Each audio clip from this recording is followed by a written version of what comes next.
ದಲ್ಲಿದ್ದಾರೆ ಕ್ಲುಪ್ತವಾಗಿ ಕನ್ನಡ ರಾಜ್ಯೋತ್ಸವ ಬಗ್ಗೆ ಅಪ್ಪುರವರ ಬಗ್ಗೆ ಕ್ಲುಪ್ತವಾಗಿ ಎರಡು ಮಾತುಗಳು ಮಾತಾಡ್ತಾರೆ. ನಮಸ್ಕಾರ ಸರ್. ಮೊದಲೇ ಆಗಿ ರಾಜ್ಯದ ಜನಕ್ಕೆ 67ನೇ ಕನ್ನಡ ರಾಜ್ಯೋತ್ಸವದ ಶುಭಾಶಯನ ಕೋರಕ್ಕೆ ಬಯಸ್ತಾ ಇದ್ದೀನಿ. ಇವತ್ತು ಬೆಳಗ್ಗಿಂದ ನಾನು 7 ಗಂಟೆನೇ ಹೊರಟಿದ್ದು ಮನೆ. ಎಲ್ಲ ಕಡೆ ಒಂಥರ ನಾಡ ಹಬ್ಬ ಹಂಗೆ ಕನ್ನಡ ರಾಜ್ಯೋತ್ಸವನ ಆಚರಿಸ್ತಾ ಇದ್ದಾರೆ. ಇಲ್ಲೂ ನಮ್ಮ ಸ್ನೇಹಿತರು ವೆಂಕಟೇಶು, ನ್ಯಾಗಿ, ಬಾಲು ಅವರೆಲ್ಲ ಸ್ನೇಹಿತರೆಲ್ಲ ಸೇರಿ ಕನ್ನಡ ರಾಜ್ಯೋತ್ಸವ ಹಾಗೂ ನಮ್ಮ ಪುನೀತ್ ಅಭಿಮಾನಿಗಳು ಇವತ್ತು ಅದ್ಧೂರಿಯಾಗಿ ಕಾರ್ಯಕ್ರಮನ ಹಮ್ಮಿಕೊಂಡಿದ್ದಾರೆ. ಇವತ್ತು ನಾನು 3 ವರ್ಷದಿಂದ ಕನ್ನಡ ರಾಜ್ಯೋತ್ಸವವನ್ನು ಮಾಡಿದ್ದಾರೆ. ಅಂದರೆ ಯಾವ ಹಬ್ಬ ನಿಲ್ಲಿಸು ಕನ್ನಡ ರಾಜ್ಯೋತ್ಸವ ಹಬ್ಬ ಅಂತೂ ನಿಲ್ಸೋಕ್ಕೆ ಸಾಧ್ಯ ಆಗಲ್ಲ. ಅಂದರೆ ದೊಡ್ಡ ಮಟ್ಟದಲ್ಲಿ ಮಾಡಿರಲಿಲ್ಲ. ಈಗ ಜನಗಳು ಇವತ್ತು ಈ ವರ್ಷ ಅಂತೂ ಎಲ್ಲಿ ನೋಡಿದ್ರು ಮನೆಯಲ್ಲಿ ಕನ್ನಡ ರಾಜ್ಯೋತ್ಸವ ಆಚರಿಸ್ತಾ ಇದ್ದಾರೆ. ಅದು ನೋಡಿ ನನಗೆ ತುಂಬ ಖುಷಿ ತಂತು. ಅದ್ರ ಜೊತೆಯಲ್ಲಿ ಇವತ್ತು ಚಾಮರಾಜಪೇಟೆಯಲ್ಲಿ ನನ್ನ ಅನಿಸಿಕೆ ಇವತ್ತು ಚಾಮರಾಜಪೇಟೆಯಲ್ಲಿ ಆಗಿರೋದು ಕನ್ನಡ ರಾಜ್ಯೋತ್ಸವ ನನ್ನ ಅನಿಸಿಕೆ ಇಡೀ ರಾಜ್ಯದಲ್ಲಿ ಎಲ್ಲೂ ಅದು ಆಗಿರಲ್ಲ.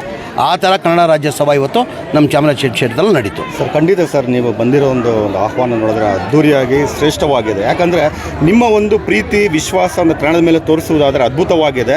ಕೆಲವರಿಗೆ ಯಾವುದೇ ರೀತಿ ಜಮೀರ್ ಅಹಮದ್ ಖಾನ್ ಅವರು ಕನ್ನಡ ವಿರೋಧಿಯಲ್ಲ ಎಂಬುದಾಗಿ ಕ್ಲುಪ್ತವಾಗಿ ನೇರವಾಗಿ ಇಲ್ಲಿ ಗೊತ್ತಾಗ್ತಾ ಇದೆ. ಏನು ಹೇಳಕ್ಕೆ ಇಷ್ಟಪಡ್ತೀರಾ ಸರ್? ನಾನು ಪಕ್ಕಾ ಕನ್ನಡಿ. ಅವ್ರು ರಾಜಕೀಯ ಬೆಳೆ ಬೆಳೆಸ್ಕೊಳ್ಳೋಕೆ ಹೇಳ್ತಿರೋದು. ನನಗೆ ಯಾರು ಹತ್ತರಿಂದ ನೋಡಿದ್ದಾರೆ ಅವ್ರು ನನ್ನ ಬಗ್ಗೆ ಗೊತ್ತಿದೆ. ಯಾರು ನಾನು ಆಗದೇ ಇರೋರು, ನಾನು ಆಗದೇ ಇರೋರು ನಾನು ಏನು ಮಾಡೋಕ್ಕಾಗಲ್ಲ.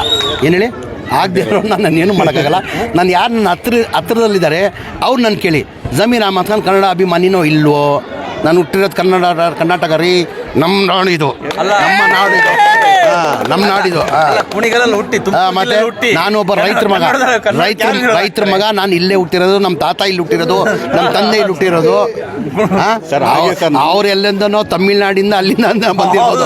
ನನ್ನ ವಾಹಿನಿಯ ಪ್ರಕಾರ, ಯಾಕಂದರೆ ಇದೇ ಕ್ಷೇತ್ರದಲ್ಲಿ ನಾನು ಹುಟ್ಟು ಬೆಳೆದು, ಯಾಕಂದರೆ ನಿಮ್ಮನ್ನು ನೋಡ್ಕೊಂಡು ಬಂದಿದ್ದೀನಿ ನಾಯಕರಾಗಿ. ಮುಂಬರುವ ದಿನಗಳಲ್ಲಿ ನಮ್ಮ ರವಿಯನ್ನವರು, ನಮ್ಮ ಅಲ್ತಾಫ್ ಅಣ್ಣನವರು ಎಲ್ಲರೂ ಇದ್ದಾರೆ.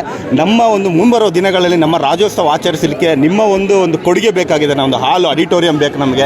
ಯಾಕಂದರೆ ಕನ್ನಡ ರಾಜ್ಯೋತ್ಸವ ನಾವು ಎಲ್ಲೂ ಆಚರಿಸೋಕ್ಕಿಂತ ನಮ್ಮ ಕ್ಷೇತ್ರದಲ್ಲಿ ವಿಶೇಷವಾಗಿ ಆಚರಿಸ್ಕೊಳ್ಬೇಕು. ನೀವೇನು ಹೇಳಿಕೆ ಇಷ್ಟ? ಇಲ್ಲ ನನ್ನ ಜಾಗ ಎಲ್ಲ ಇದ್ರೆ ಹೇಳಿ. ನಮ್ದು ಏನಾಗಿದೆ, ನನ್ನ ಕ್ಷೇತ್ರದಲ್ಲಿ ಜಾಮ್ ಪ್ಯಾಕ್ಟ್. ಎಲ್ಲೂ BBMP ಜಾಗ ಖಾಲಿ ಇಲ್ಲ. ಎಲ್ಲನ ಜಾಗ ಹುಡುಕೊಡಿ ನೀವು. ಸರ್ಕಾರಿ ಜಾಗ ಯಾವುದನ್ನ ಇರಲಿ, BBMP ಇದಿರಲಿ, ಸರ್ಕಾರದಿರಲಿ, ಬರೋ ವರ್ಷನೇ ಅಲ್ಲಿ ಆದಂಗೆ ಮಾಡ್ತೀನಿ ನಾನು. ಅಂದರೆ ನಮ್ಮಲ್ಲಿ ಕೊರತೆ ಏನಿರೋದು, ನಮ್ಮಲ್ಲಿ ಜಾಗ ಎಲ್ಲೂ ಇಲ್ಲ. ಹೌದು, ಎಲ್ಲನ ಜಾಗ ತೋರಿಸಿ ನೀವು.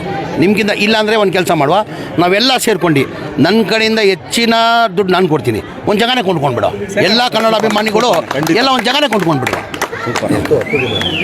ಅಪ್ಪು, ಯಾಕಂದರೆ ಈ ಕನ್ನಡ ರಾಜ್ಯೋತ್ಸವ ಅಂದರೆ ವಿಶೇಷವಾಗಿ ಇದನ್ನು ಕನ್ನಡ ರತ್ನ ಪ್ರಶಸ್ತಿಯನ್ನು ತೆಗೆದುಕೊಳ್ತಾರೆ. ಕನ್ನಡ ರತ್ನವಾಗಿ ಪುನೀತ್ ರವರ ಬಗ್ಗೆ, ಯಾಕಂದರೆ ನಿಮ್ಮ ಆತ್ಮೀಯ ಒಡನಾಟ ಹೃದಯಕ್ಕೆ ಹತ್ತಿರವಾಗಿದೆ. ಪುನೀತ್ ರವರ ಒಂದು